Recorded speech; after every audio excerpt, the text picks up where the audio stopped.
Sabéis que el pasado fin de semana estuve fuera, se me juntaron dos funerales, uno aquí y otro allí en Madrid. Tiempo de despedida, circunstancias muy similares, enfermedad rápida que se lleva a alguien aparentemente sano y que nos deja con una perplejidad bastante poderosa, con esa sensación de ¿por qué? ¿Qué sucede? Y tendemos a una frase, quizás herencia de otras épocas, esto de descanse en paz. Ponemos RIP en las lápidas. Alguien me decía, ¿es inglés? No, es latín. Rest in peace en inglés y requiescat in pacem en latín. Descanse en paz. Quizás como un augurio o un deseo de que suceda, pero no con la certeza de si descansa o no descansa. Vamos a hablar hoy de reposo. El reposo en la Biblia, vinculado muchas veces a nuestra relación con Dios, vinculado a ese reposo especial que implica la presencia de Dios en nuestras vidas. Fíjate que el primero que reposó fue Dios cuando acabó la creación. Al séptimo día fueron los acabados los cielos y la tierra y todo el ejército de ellos, y acabó Dios en el día séptimo la obra que hizo, y reposó el día séptimo de toda la obra que hizo. Y bendijo Dios el día séptimo y lo santificó, porque en él reposó de toda la obra que había hecho en la creación. Con lo cual, el primer principio, el reposo de Dios, está vinculado precisamente a eso, a su trabajo, porque reposo y trabajo van vinculados. A lo largo de la historia ha habido mucha polémica, no quiero detenerme ahí, pero recuerdo una anécdota del pastor Samuel Vila, que contaba en Tarrasa a principios del siglo pasado, cuando un obispo nuevo iba por los campos en domingo y veía a todos los labradores trabajando y recogiendo la cosecha, y de pronto encontró campos que estaban sin cosechar en el día domingo, y le pregunta a su ayudante, ¿qué pasa con esos campos? ¿Por qué no están aquí sus dueños? Y le dijeron, porque ellos son evangélicos y los evangélicos el domingo no trabajan, van al culto. Eso se ha perdido, hay quienes celebran el sábado y hay de todo un poco. No quiero entrar, pero día especial, reposo del Señor vinculado a sus obras. Y a lo largo del desarrollo de la revelación de Dios, esa lucecita, comentábamos hoy con los jóvenes en la escuela bíblica dominical, esa lucecita que podían tener Adán y Eva cuando se encuentran con la crisis que desencadenó toda esta historia de salvación de la humanidad, a la historia, a la información que tenemos nosotros, vemos que hay una revelación progresiva y una forma en la cual Dios se acerca con el reposo. La causa de la deportación de Babilonia fue que no celebraron el reposo. La causa de muchos de los problemas de ellos fue que no obedecieron pequeños mandatos de parte del Dios. Y así, en Israel, en la ley de Moisés, vuelve a surgir el tema. 6 días trabajarás, mas el día séptimo es día de reposo consagrado al Señor. Cualquiera que trabaje en el día de reposo morirá, decía la ley de Moisés. Pero reposo, descanso, 6 días, 7 días, forma parte de lo cotidiano, forma parte del carácter de Dios, forma parte de esa esencia que Dios pide que tú dediques tiempo también a tu descanso, a tu cuidado personal, a los que están a tu alrededor, aún de tus animales. Pero hay algo más profundo en ello, y sigue habiendo otro reposo. Cuando van a entrar a la tierra prometida, en el Deuteronomio, Moisés habla al pueblo y les dice, cuidado porque todavía no habéis entrado en lugar de descanso, esto es Deuteronomio 12:9, y en la herencia que el Señor tu Dios te dará. Por eso cuando el Señor tu Dios te haya dado el reposo frente a los enemigos que te rodean en la tierra que te dará en herencia, entonces y surgen toda esa serie de mandatos. Reposar en la tierra de Canaán. El Deuteronomio, fíjate que no dirige la mirada hacia el futuro, como nosotros estamos acostumbrados cuando perdemos un ser querido a pensar en la eternidad. El Deuteronomio te centra y te dice: israelita, que estás a punto de entrar a la tierra prometida, te recuerdo que el reposo es la tierra que Dios te da. Te sitúa en el presente, en un momento en el cual dice: voy a cuidar de ti en el hoy, voy a cuidar de ti en tu trabajo, voy a protegerte de los enemigos, voy a liberarte del cansancio de 40 años dando vueltas por el desierto. La segunda mención la encontramos en Crónicas, en el libro de Crónicas, justo antes o cercano a la celebración de la consagración del templo. Y allí encontramos personajes como Salomón, como Asa o como Josafat, que son hombres de reposo, hombres que procuraron la paz en la tierra. He aquí que te nacerá, dice la profecía a David, un hijo, el cual será varón de paz, porque yo le daré paz de todos sus enemigos en derredor. Por tanto, su nombre será Salomón, y yo daré paz y reposo en Israel en todos esos días. No se trata solamente que Dios da reposo y cuidado en medio de la tierra, sino que se añade algo más. Fíjate que vamos viendo la revelación progresiva. Recibes la tierra, recibes bendición. En un principio hemos hablado de descansa, porque 6 días trabajas y el 7º reposas. Ahora surge otra información más y dice en la oración de dedicación: oh Señor, levántate ahora para habitar en tu reposo. Tú y el arca de tu poder, oh Señor Dios, sean vestidos de salvación tus sacerdotes y tus santos se regocijen en tu bondad. En las Crónicas, de todas formas, si te das cuenta, de pronto Dios pasa a vivir en medio de ellos. Y el reposo es Dios en medio de ellos. Y el reposo significa que Dios habita en medio de su pueblo. La promesa amplía, nos enseña más cosas, nos hace ver un poquito más claro. Dios establece su presencia como el reposo. Da estabilidad, les hace sentir bien. Imagen de lo que seremos después. Dios viviendo aquí en medio de su pueblo, en tu corazón, en mi corazón, símbolo de la paz que Dios te da. Porque hoy vamos a hablar de alegría y de gozo. Hemos cantado, el Espíritu Santo está obrando. Hemos preparado el culto, Esteban y yo sin coordinarnos, pero sentíamos ambos esa necesidad de hablar de paz, de reposo y de descanso en el Señor, porque el Señor ha elegido a Sion, la quiso por habitación para sí. Este es para siempre el lugar de mi reposo. Aquí habitaré, y me encanta cómo termina el Salmo, esa palabra de Dios, porque lo he querido, porque para eso soy Dios. Dios quiere vivir aquí. David dijo: el Señor Dios de Israel ha dado paz a su pueblo, y Él habitará en Jerusalén para siempre.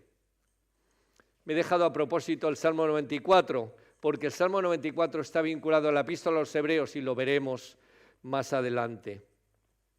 Pero casi al finalizar del año, con el lema de puestos los ojos en Jesús, la epístola del pueblo caminante, la epístola a los Hebreos, como algunos teólogos la han llamado, nos da que pensar, nos da para considerar que hay otra visión del reposo de Dios, que aquello solamente era una lucecita comparado con lo que necesitamos. La vida cristiana y muchas de las enseñanzas del Nuevo Testamento son instrucciones para tu caminar diario, para mi vida diaria. Y tú y yo tenemos que detenernos, parar y reflexionar. Así que abre conmigo la epístola a los Hebreos, capítulo 3, los pasajes son largos, voy a intentar saltar un poco y aplicar a nuestro contexto. Hebreos 3:12, hermanos, cuidaos de que ninguno de vosotros tenga un corazón tan malo e incrédulo que se aparte de Dios viviente. Al contrario, animaos unos a los otros cada día, mientras dura este hoy, del que habla la Escritura, para que ninguno de vosotros sea engañado. y se vuelva rebelde, porque nosotros tenemos parte con Cristo con tal de que nos mantengamos firmes hasta el final, la confianza que teníamos al principio, porque como dice el Salmo 94, si escuchas hoy su voz, no endurezcas tu corazón como aquellos que se rebelaron. ¿Y quiénes fueron los que se rebelaron después de haber oído la palabra de Dios? Pues todos los que Moisés había sacado de la tierra de Egipto. ¿Y con quiénes estuvo Dios enojado durante 40 años? Con los que pecaron, los cuales también cayeron muertos en el desierto. ¿Y a quiénes juró que no entrarían en su reposo? A los que desobedecieron. Y en efecto no pudieron entrar porque no creyeron. Hace 2000 años este escrito, inspirado por Dios, nos aclara, nos da visión y nos da luz para hoy. Primero, se rebelaron contra Dios. Y fíjate que cada una de esas situaciones, aquello del Masá, Meribá, no dejó de ser más que llevamos muchos años andando por el desierto, ya sabemos cómo funciona esto, ¿sabéis? Nosotros vamos caminando por el desierto y hay un Dios todopoderoso que tiene cuidado de los pequeños detalles. Es como, esto es algo mágico. Esto sucede, tú se lo pides a Dios y Dios te lo da. Y ahora estamos enfadados porque falta agua y hay que darle a la piedra varias veces o hay que buscar soluciones mágicas. Y si Moisés tarda mucho en el desierto, en subir al monte, no pasa nada, nos hacemos otro Dios, porque hay que tener religión a la carta. ¿Te das cuenta lo que subyace en todo esto? Esa sensación de, si Dios no me funciona, busco otras soluciones. Si no me responde cuando me hace falta, hacemos como aquella abuelita amiga de la mía, que cuando el santico no le hacía caso, le daba la vuelta y lo ponía de cara a la pared. Somos así. Fíjate que el gran pecado de Israel es pequeño. Cada vez que Israel peca es pequeño. La entrada a la tierra prometida, Cades Barnea, no deja de ser una rebeldía absurda. Dios dice, es tiempo de entrar, y ellos dicen, ay, nos da miedo. Y Dios dice, pues volveos al desierto. Ah, no, ahora queremos. 40 años dando vueltas en el desierto. Fíjate, se ve de una parte a otra del pasaje, ves la incredulidad del pueblo. Solo tenían que tener confianza en Dios. Hoy te vuelve a pedir Dios lo mismo. Líbrate de ese temor y de esa incredulidad. Si temes algo, teme al Señor. Pero no seas incrédulo, sino sigue caminando. Solo te pide un acto de fe. Dios te pide y te invita, sígueme. Dios quiere que formes parte de su vida eterna, de su vida única, porque es el único dador de vida. Dios te ofrece siempre esas manos extendidas. ¿Cuántas veces perdonaré? Pues hasta 70 veces 7, como lo que Dios hace. Dios buscándote, rescatándote y animándote. Y sigue en el capítulo 4. Por eso, mientras todavía contamos con la promesa de entrar en ese reposo, debemos tener cuidado, no sea que alguno de vosotros no lo logre. Y ahora ya no está hablando del Antiguo Testamento, ya está hablando de esta realidad. Porque nosotros recibimos el anuncio de la buena noticia lo mismo que ellos. Aquellos que hemos hablado, los de Israel, los del desierto, los que tenían miedo, los que querían a Dios a la carta, fíjate, igual que ellos recibimos tú y yo el mensaje. Lo mismo que ellos, pero a ellos no les sirvió de nada al oírlo, porque no unieron con la fe al mensaje. Pero nosotros, los que hemos creído, los que hemos confiado en el Señor, entraremos en este reposo, del cual Dios ha dicho, por eso juré en mi furor que no entrarán en el lugar de reposo. Sin embargo, Dios había terminado su trabajo desde que creó el mundo. Pues en alguna parte de las Escrituras se dice, Dios reposó de su trabajo el séptimo día, y otra vez les dice las Escrituras, no entrarán en el reposo. Pero, como decía Esteban hace un rato, pero, mira los peros de la Biblia, estoy en 4:6, todavía falta que algunos entren en ese lugar de reposo, ya que por haber desobedecido ya que por haberlos desobedecido no entraron los que primero recibieron el anuncio. Por eso el Señor ha vuelto a reseñar un nuevo día, hoy, y lo ha hecho hablándonos por medio de lo que mucho tiempo después David dijo en las Escrituras y ha mencionado: si escuchas hoy su voz, no endurezcas su corazón. No endurezcas tu corazón. Todos aquellos se quedaron en el desierto. 40 años escuchando a Dios hablar. 40 años viendo milagros día a día. Se quedaron en el desierto. 40 años de experiencias espirituales tremendas. Algunos me dicen, yo ya soy cristiano. Tantos años soy cristiano. A ver si te vas a quedar en el desierto. Cuidado que esto no es cuestión de veteranía, ¿eh? Esto solo valía para la mili y la de antes, ahora ni ahora. Ahora hay que trabajar para subir en el grado, en el ejército. Cuidado. Aquellos sirvieron como imagen para que tú y yo pensemos y consideremos. Hubo falta de fe. Josué y Caleb, curiosamente, ayudaron a conquistar la tierra, pero aquello solo era simbólico, porque hay algo más que es lo que Dios te está ofreciendo a ti hoy. Ese reposo, ese descanso de la relación con Dios. Pero cuidado también, porque el apóstol o el escritor de Hebreos, que no sabemos muy bien quién es, comienza diciendo, con temor, con reverencia, con respeto, porque aparentemente puede que tu imagen sea de ir confiado y de saber quién eres y te olvidas de a quién estás sirviendo. Considera, plántate ante el espejo de la palabra de Dios, cómete la palabra y toma una decisión. El reposo de Dios es para ti hoy. El reposo de Dios es el encuentro con Dios.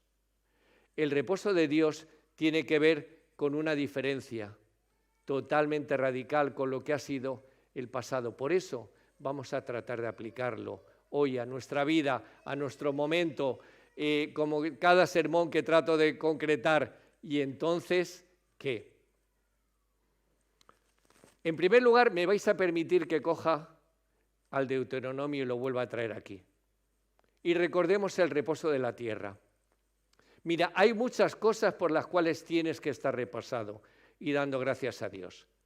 Si has nacido aquí, porque estamos viviendo un tiempo de paz. Ya sé que la guerra está 4 días, pero hasta el día de hoy hemos tenido paz, que ha costado mucho sufrimiento y tenemos una historia horripilante. Sobre todo los latinos, cuando me hablan de lo que hicieron allí nuestros antepasados, por cierto que también eran los suyos, pero les recuerdo que aquí hemos sufrido lo mismo que ellos, porque los pobres siempre sufren. Pero bueno, vamos a dejar ese tema. La realidad es que vivimos un tiempo de paz. Si eres nacional, dale gracias a Dios por la tierra y por los que viven a tu lado en la tierra. Si eres inmigrante, dale a Dios gracias por la tierra que te ha acogido.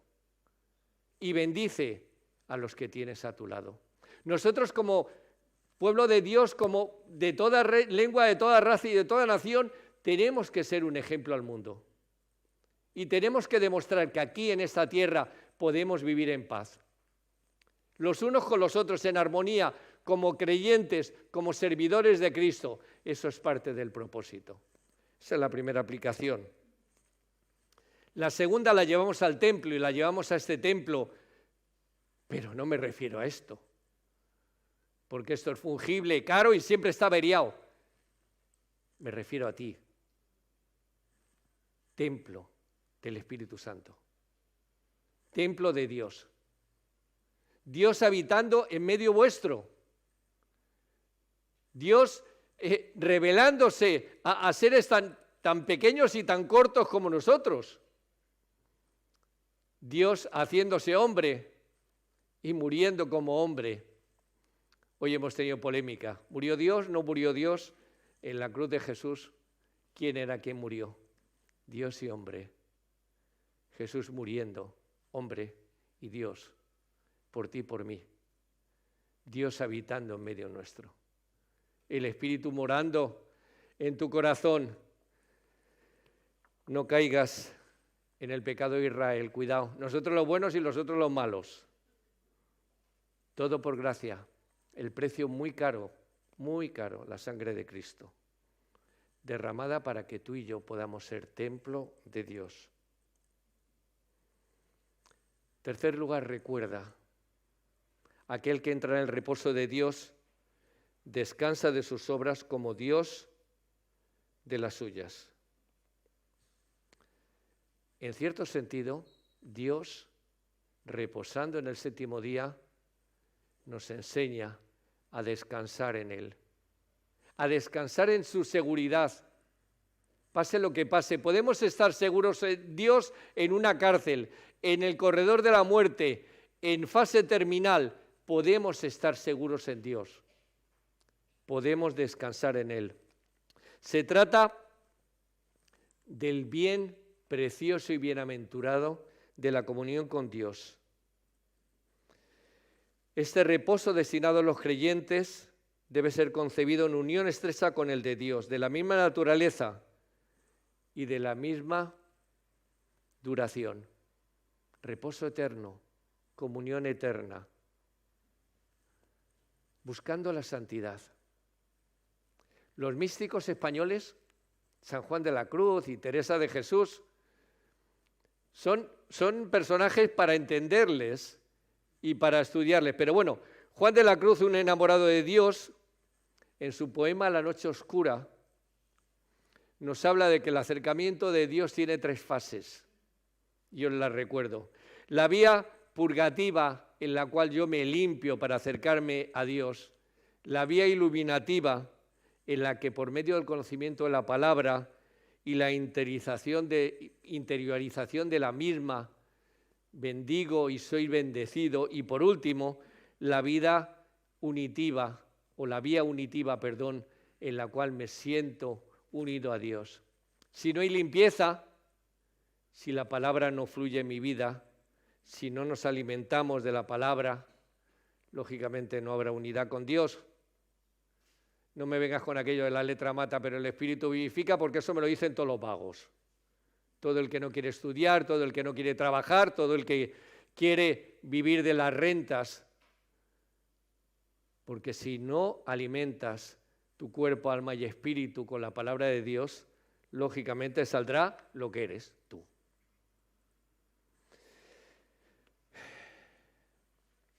Vivir día a día la promesa afirmados en la palabra de Dios, como vimos en los últimos mensajes. Sara también nos habló hace un par de semanas, comiendo, experimentando, viviendo la palabra de Dios. Fíjate que el pasaje de los Hebreos termina con este versículo que nos sabemos de memoria, porque la palabra de Dios es viva y eficaz, más cortante que toda espada de 2 filos, y penetra hasta partir el alma y el espíritu, y las articulaciones y las vísceras. Muy físico, ¿te das cuenta? Y discierne los pensamientos y las intenciones del corazón. Y no hay cosa creada que no se manifiesta en su presencia. Antes bien, todas las cosas están desnudas y abiertas a los ojos de aquel a quien tenemos que dar cuenta. Y recuerda, el reposo es la alegría de la celebración. La epístola a los Hebreos no tiende a exaltar ni el séptimo día, como algunos dicen, ni el descanso del sábado o lo que sea. La epístola a los Hebreos lo que tiende a recalcar es que esa celebración de Dios hecho hombre y viviendo entre nosotros es lo que cambia y rompe todos los esquemas. El reposo de Dios, fíjate, esto es de un dominico, Ceslas Speak, hace 70 años. El reposo de Dios une el festejo del pueblo sacerdotal en el santuario eterno, celebrando el sábado eterno en la alabanza y la adoración sin fin de Dios. Es muy profundo, me encantó. El reposo de Dios une la celebración, el festejo ¿de quién? De los sacerdotes, de vosotros, reyes y sacerdotes. Yo no soy sacerdote más que tú. Ellos no son sacerdotes más que tú. Somos un pueblo de adoradores, de sacerdotes, que nos presentamos delante de Dios y que tenemos el privilegio de acercarnos a Él y tener plena comunión con Él. No necesitas intermediario más que a Cristo. No necesitas tener a alguien que hable por ti. Habla directamente al Señor y celebra en esta comunidad y celebra esa adoración eterna y excelsa. Te vuelvo a repetir la cita porque es muy buena. El reposo de Dios une el festejo del pueblo sacerdotal en el santuario eterno, celebrando el día de reposo eterno en la alabanza y adoración sin fin de Dios. Por eso te quiero concluir este mensaje con una idea. Descansa en paz. Descansa en paz en la presencia de Dios hoy. Descansa en paz en la celebración de Dios. Descansa en paz en la maravilla de sus obras. No te preocupes porque te mire, porque ya te ha mirado, te ha rescatado, te ha buscado. Es que parece que nadie se da cuenta. No, Él está aquí. No te preocupes. Por eso quiero que terminemos celebrando, dándole gracias a Dios por la maravilla de estar vivos un día más, por la maravilla de llamarnos hijos de Dios sin merecerlo. Y si tienes dudas, habla conmigo al final. Si no lo tienes claro, es tiempo de hacer las paces con Dios. Es tiempo de que tomes una decisión de entregar tu vida a Cristo, porque es sencillo. ¿Cuál es el problema? Que nos da miedo, nos da temor acercarnos a Dios porque me va a pedir. No te va a pedir más que lo que puedas resistir, vivir, ser. ¿Por qué te ofuscas en rebelarte? ¿Por qué te ofuscas en decir, ya lo dejaré para otro día, cuando hoy es el día bueno? Hoy es el día de salvación. Las dos personas que acompañé la semana pasada eran relativamente jóvenes. Murieron en 60 días, los dos. Enfermedades galopantes de esas que nos llevan y ¡blan! Nos llevan por delante y nos arrastran. Ambos tenían proyectos. Ambos tenían muchas cosas planeadas. Hoy es el día de salvación. Hoy es el día de celebración. Vamos a celebrar la presencia del Señor en su templo, vosotros.